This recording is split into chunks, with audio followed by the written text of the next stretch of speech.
Olá galera, sejam bem-vindos a esta aula de segurança da informação. Nesta aula vamos tratar sobre autenticidade. Como objetivo, no final dessa aula você deverá saber o que é uma assinatura digital, o que é certificação digital e como isso é implementado no Brasil. A bibliografia utilizada para esta aula são os livros Segurança da Informação Descomplicada, de Sócrates Arantes Teixeira Filho, e Fundamentos de Segurança da Informação com base na ISO 27000 e ISO 27002, de Hans Bahr e Kees Hinsbergen. Assinatura digital. Bem, uma assinatura, como regra em nossa sociedade, é uma maneira de se identificar uma pessoa. Ela pode ser verificada pelo meio de registro, por exemplo, em papel. A assinatura tem como função validar um documento, de forma que o documento só possa ser aceito se não houver modificações posteriores. Um cheque, por exemplo, a assinatura em um documento. Caso haja algum problema em relação à assinatura, é possível fazer a checagem da mesma comparando com outras realizadas. Então, uma assinatura digital, ela fornece a prova inegável com a mensagem veio do emissor. E ela segue as seguintes propriedades. Primeiro, tem que garantir a autenticidade, ou seja, o receptor pode confirmar se a assinatura foi feita pelo emissor. Integridade. Qualquer alteração na mensagem faz com que a assinatura se torne falsa, inválida. Não repúdio ou irretratabilidade. O emissor não pode negar que foi o autor da mensagem. A assinatura digital, por si só, não garante a confidencialidade dos dados. A confidencialidade é obtida por meio de técnicas de criptografia, que são usadas em conjunto com as assinaturas digitais. A implementação da assinatura digital só foi possível com o uso de algoritmos de criptografia assimétricos, pois eles provêm a garantia da autenticidade e, por consequência, a irretratabilidade da mensagem. A integridade da mensagem é verificada por meio de funções hashing. O conceito do envelope digital significa um produto final do processo da assinatura digital, ou seja, o texto é acrescido de uma assinatura digital de uma pessoa. Esse envelope pode ser montado de duas maneiras, com sigilo ou sem sigilo da mensagem. Nós já vimos isso em outra aula, mas só para recordar, estamos colocando aqui a visão esquemática de um sistema criptográfico simétrico. Eu tenho uma chave que é compartilhada, ou seja, eu codifico com essa chave, sai codificado do remetente e o destinatário conhece a chave e consegue decodificar, ou seja, existe uma chave comum para codificar e decodificar a mensagem. No sistema de criptografia assimétrico, eu tenho duas chaves. Eu tenho uma chave pública, que o remetente codifica a mensagem, e existe uma chave privada que o destinatário tem e ele decodifica a mensagem com essa chave. Portanto, eu tenho duas chaves, uma pública e uma privada. Então, com as técnicas de criptografia, eu vou fazer o meu envelope digital. O procedimento para fazer um envelope digital sem sigilo da mensagem, eu tenho os seguintes passos. O emissor cria a mensagem, passa uma função hash e obtém o código hash da mensagem. Cifra o código hash da mensagem com sua chave privada, fazendo a assinatura. Monta um envelope digital com o texto aberto e a assinatura digital. Transmite o envelope ao receptor. Ora, o receptor recebe então a assinatura digital junto com a mensagem aberta. O receptor recebe essa mensagem, recebe o envelope transmitido, a mensagem, decifra a mensagem com a chave pública do emissor e utiliza a mesma função hash para obter a mesma assinatura hash. Compara se a assinatura que ele obteve descriptografando, ou seja, o que ele fez, é igual a que foi transmitida. Se for igual, a mensagem é autêntica. Então, esquematicamente, eu tenho aqui um texto em claro, passo a função hash, obtenho uma mensagem em hash da mensagem. Passo essa hash da mensagem num algoritmo assimétrico, ou seja, com duas chaves, e obtenho uma assinatura. A assinatura, junto com o texto, ele é passado para o receptor. O receptor tem o texto claro e a assinatura. Esse texto ele passa numa função hashing e vou obter o hash da mensagem. Agora, o algoritmo que é assimétrico aqui, que vai decodificar a criptografia da assinatura, recupera a assinatura original e aí eu comparo se a assinatura que eu recuperei do pacote é igual à assinatura que eu gerei no receptor. Se elas forem iguais, é porque a mensagem não foi alterada. O envelope digital com sigilo da mensagem eu tenho de duas formas. Na primeira forma, o emissor cria uma mensagem com o texto aberto. Utiliza uma função hash e obtém um resumo hash da mensagem. Cifra este resumo com a sua chave privada, fazendo a assinatura. Monta um envelope digital com o texto em claro e a assinatura. Cifra todo o envelope, ou seja, o conteúdo mais a chave que já estava cifrada, com a chave pública do receptor e transmite o envelope. O receptor, por sua vez, recebe o envelope cifrado que foi transmitido. Decifra o envelope com a sua chave privada, decifra a assinatura com a chave pública do emissor, utiliza a mesma função de hashing e obtém o resumo ou hash da mensagem. Compara a assinatura descriptografada com o hash da mensagem para ver se são iguais. Se forem iguais, a mensagem é autêntica, ou seja, não houve alteração. O esquema mostrado na transparência apresenta como efeito o envelope digital com sigilo da mensagem na forma 1. Então eu tenho um texto claro, passo na função hash, acho o hash da mensagem e passo isso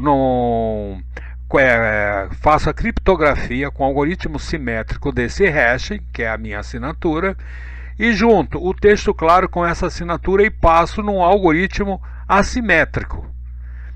Então eu gero uma assinatura cifrada com o texto cifrado. Esse é transmitido, e do lado de lá, ao receber o texto cifrado, a assinatura cifrada, eu decodifico com o meu algoritmo simétrico, a minha chave privada, vejo o texto claro e a assinatura. Passo a assinatura novamente no algoritmo simétrico e obtenho o hash da assinatura. Pego o texto em claro, passo numa função hash e vejo se o hash que eu obtive do meu algoritmo assimétrico decodificado da assinatura é igual ao que eu acabei de fazer. Se for igual, é porque o texto não foi alterado. O envelope digital com sigilo de mensagem na forma 2 é feito da seguinte maneira. Eu vou pegar o meu texto e vou codificá-lo, criptografá-lo com a chave simétrica definida pelo emissor. Posteriormente, eu vou pegar a assinatura digital, a função hash do texto cifrado com a chave e junto com a senha para descriptografar a mensagem e vou criptografar agora com o algoritmo assimétrico para poder criar o pacote. Então, como é que nós faríamos? Eu tenho o emissor, ele cria uma mensagem com o texto aberto, utiliza uma função hash e obtém o resumo ou hash da mensagem. Cifra o resumo ou hash da mensagem com a chave privada, fazendo a assinatura.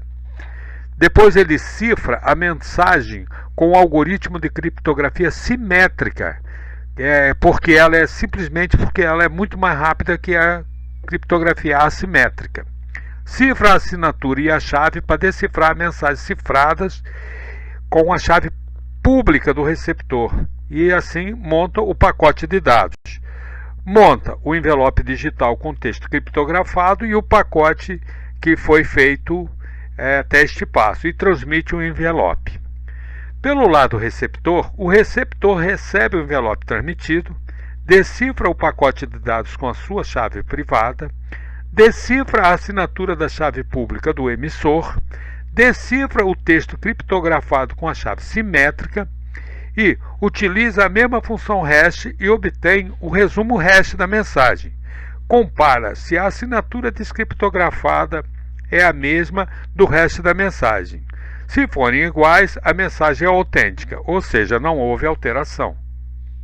O esquema abaixo mostra o processo que nós falamos. Tem aqui o emissor, ele pega um texto claro, passa uma função hash, vai obter o hash da mensagem, que é uma assinatura digital, né? Aí eu vou passar isso num algoritmo assimétrico, vai me dar a assinatura, junto com a chave do algoritmo simétrico, né? E codifico novamente um algoritmo assimétrico, esses dois elementos, a assinatura e a chave.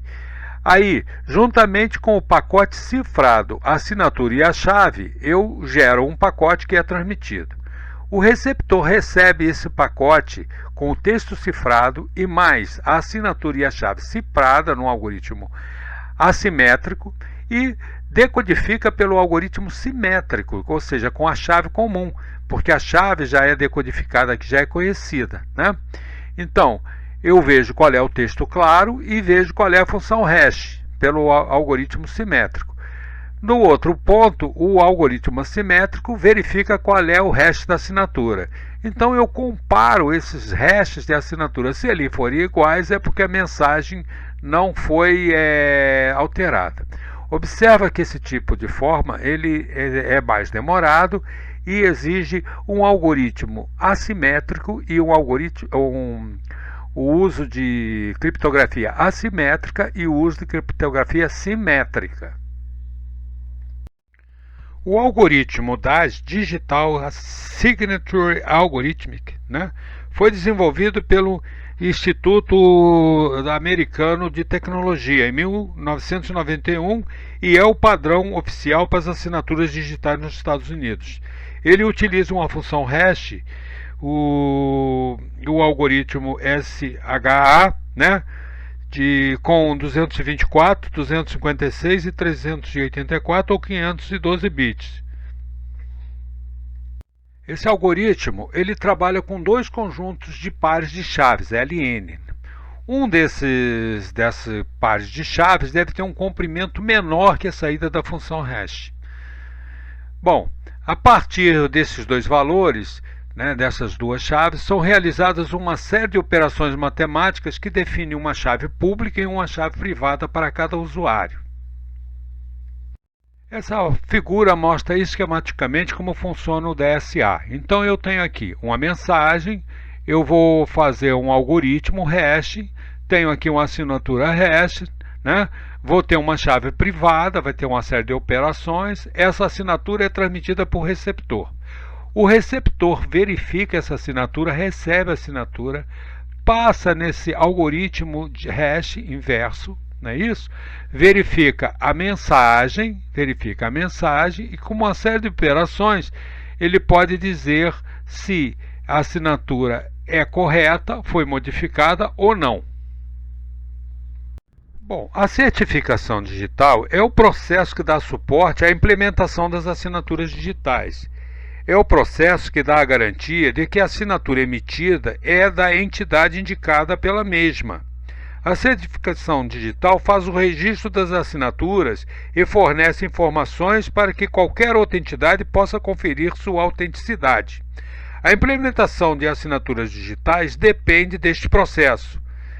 Como seria possível confiar na assinatura de uma pessoa se não tivesse uma estrutura para confirmar a sua veracidade?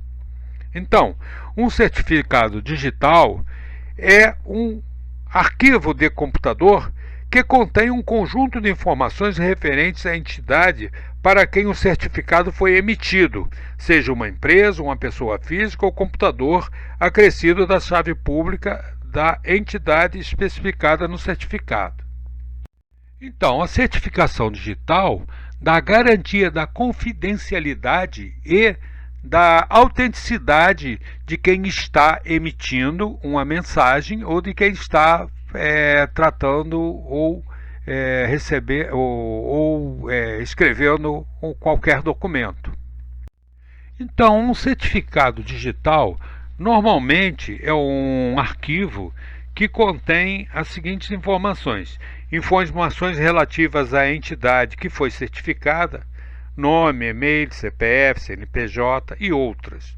Uma chave pública de entidade especializada no certificado, um prazo de validade, a localização da lista de certificados revogados, endereço de onde se pode consultar se o certificado foi revogado ou não.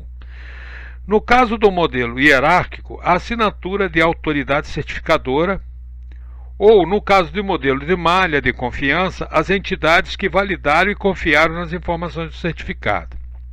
O padrão mais comum para certificados digitais, no âmbito de infraestrutura de chaves públicas, o ICP, é o ITU-TX508. O padrão X.509 foi adaptado para a internet pelo grupo da Internet Engineering Task Force, o IETF, que é mais conhecido como padrão PKI-X. Para se fazer a certificação de uma assinatura digital, é necessário uma infraestrutura que valide o certificado para as demais entidades. Para isso, existem dois modelos de certificação utilizados. O primeiro é o modelo de malha de confiança e o segundo é o modelo hierárquico. O modelo de malha de confiança é baseado na criação de uma rede em que uma entidade pertencente deve confiar em outra entidade. Cada vez que um usuário obtém a chave pública de outro usuário, ele pode verificar a assinatura digital da chave obtida por meio das demais entidades, garantindo a certeza que a chave é verdadeira. Neste modelo, a confiança é controlada pelo próprio usuário. Além disso, a confiança não é transitiva, ou seja, se uma entidade A confia em B e B confia em C, não significa necessariamente que A confia em C. No modelo de rede de confiança não é fácil de ser implementado e precisamos de um software PGP que faça a certificação e o controle dessas mensagens eletrônicas, garantindo a integridade desses dados. Existem vantagens e desvantagens do modelo de confiança. Como vantagem, podemos destacar que a infraestrutura para manter esse modelo é mais simples que a do modelo hierárquico, basicamente baseado em redes computacionais. Se a chave de uma entidade que autentica o certificado for comprometida, não há interferência nas demais chaves, porque elas são independentes.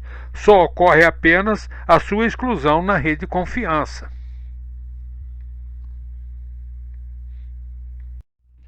Como desvantagem, nós podemos destacar que o gerenciamento dessa estrutura é complicado.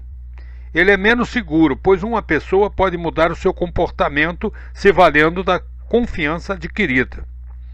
O certificado digital precisa da assinatura de todas as entidades que confiam na sua validade, ou seja, quanto mais pessoas confiam em você, maior será o seu certificado. O modelo de malha de confiança não é muito simples de ser implementado, né? Temos ainda o modelo hierárquico. O modelo hierárquico é baseado na montagem de uma hierarquia de autoridades certificadoras.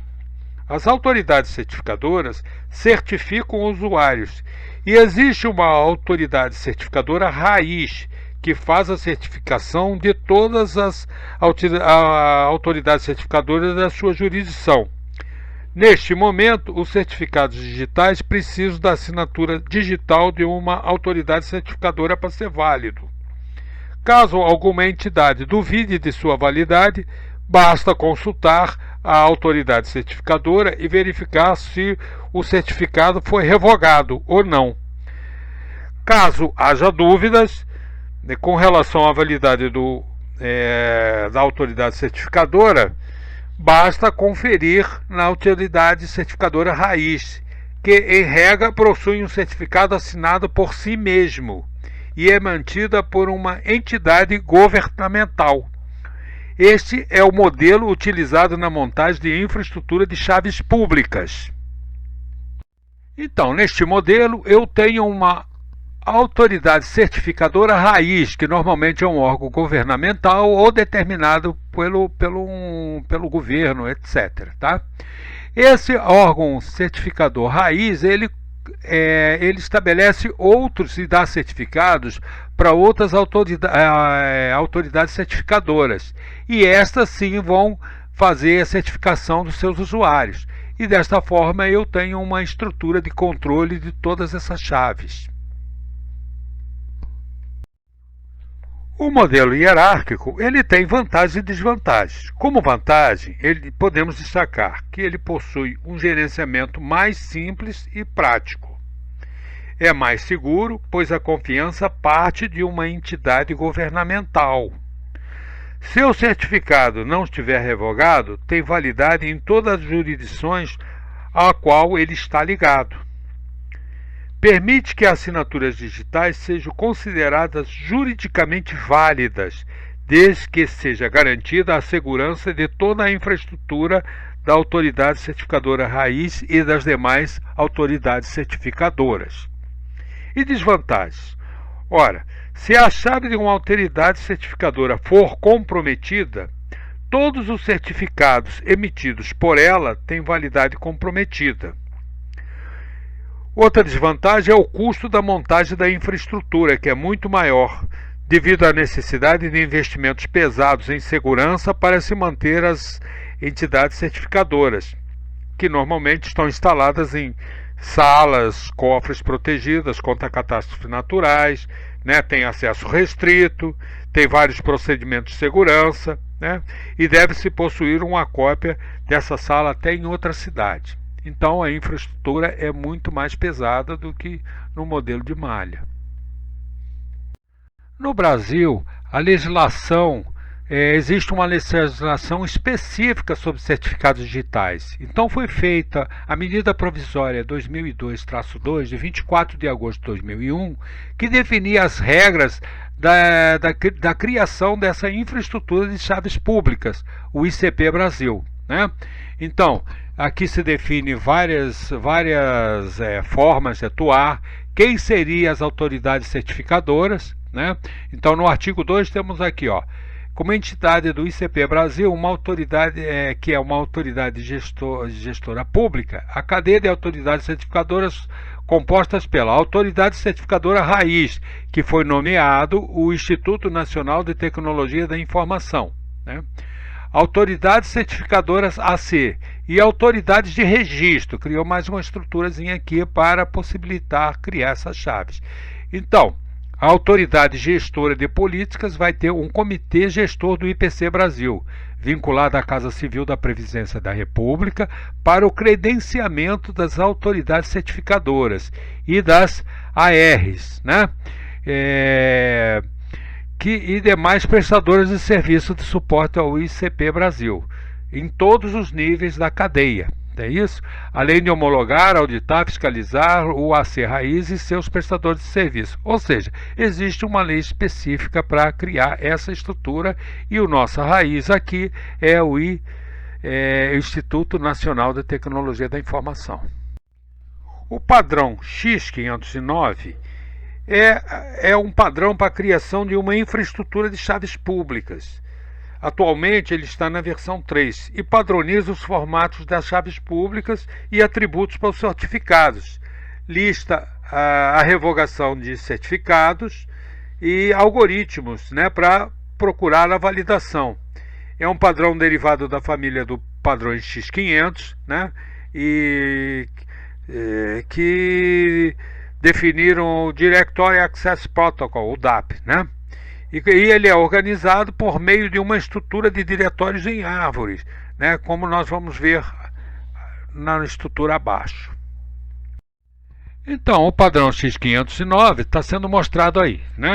Ele tem é uma estrutura de dados em que ele tem o número da versão, o número de série, o algoritmo de assinatura, quem é o certificador e, na validade, a data inicial e a data final, a entidade, ou seja, quem emitiu o certificado, as informações de chave pública da entidade que emitiu o certificado, o algoritmo de chave pública usado, a chave pública da entidade, o identificador único do certificado, que é opcional, o identificador único da entidade, que é opcional, e extensões, que são opcional, o algoritmo de assinatura do certificado e a assinatura do certificado. Isso é gravado na máquina ou no dispositivo de armazenamento. Então aqui estamos apresentando uma estrutura do padrão X509. Então está lá, versão 1, 0 por 0, número de série, né? O algoritmo qual é, o MD5, o ITS RSA Encryption, o ES-User, né? Todas as informações, o certificado, né? A validade não antes de 9 de julho e com a hora e não depois, né? E todas as informações. Então é isso que é gravado quando você faz o pedido de um certificado ou cria uma certificação, né? Esse certificado grava todas essas informações que estão disponíveis e está tudo isso colocado, né? Agora, quando o certificado ele é emitido para o raiz, ou seja, ele é autoassinado, ele tem esse formato aí, ó. Formato, versão 3, número 1, algoritmo, né? Validade, tá? E publiquei algoritmo, né? Tá aqui a forma de criptografia, as chaves, e aí vem toda a informação colocando, ou seja, ele é semelhante, né? Mas contém toda a mesma estrutura do que nós tivemos para as autoridades certificadoras. A figura mostra o significado dos campos dos proprietários, subject, e dos certificados do certificador user. C, country, país. ST, state, estado. L, localization, né, localização. O, organização. OU, unidade organizacional. CN, né, nome comum. Então aqui nós mostramos a estrutura, por exemplo, C, Brasil, ST, o estado, DF, São Paulo, localização, a cidade, Brasília, São Paulo, Santos, e aí vem as organizações, Ministério da Fazenda, SERPRO, Serasa, né, ou unidade de organização, Receita Federal, né, por exemplo, e nomes comuns, né, nome comum, por exemplo, São José, tá? O campo normalmente não se coloca extensões, né? E na versão 2 o campo identificador é o único do certificador, né? Na versão 3 não foi criada nenhuma extensão para isso daí. E algumas dicas. Dica 1. Segundo o padrão X509, certificado digital não deve conter a chave privada do usuário. Isto ocorre justamente para que ela não seja comprometida. Para se armazenar a chave privada, usa-se dispositivos físicos que evitam o acesso direto à chave, como touchs, smart cards e hoje até celulares. Dica 2. Cada certificado emitido é gerado um novo par de chaves. Um certificado emitido não pode ser renovado. Caso o usuário deseje fazer a renovação do seu cadastramento na AR, deve ser emitido um novo certificado. O 509 define uma estrutura abrangente para uso sob diversas condições. Isto provoca incompatibilidade entre as diversas implementações e o torna pesado para o uso do dia a dia pela internet. Então existem algumas adaptações do 509 que foi transformado no padrão PKI-X. Uma ICP é um conjunto de hardware, software, pessoas e procedimentos necessários para criar, gerenciar, distribuir e revogar certificados digitais.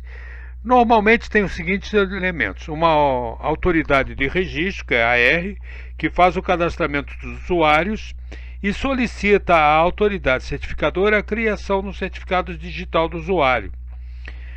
A autoridade certificadora faz o controle dos certificados digitais, incluindo a sua geração, publicação e revogação. E tem que ter instalações seguras e protegidas contra catástrofes e ataques de segurança. O repositório de dados da autoridade certificadora agrupa todos os dados de uma autoridade certificadora, incluindo chaves, certificados e lista de certificados revogados. Bom, e como serviços, a IPC normalmente realiza os seguintes serviços básicos: registro. É o serviço desempenhado pela autoridade registradora e consiste na verificação da identidade do usuário, ou seja, conferir se o usuário é realmente quem ele diz, inclusive verifica documentos.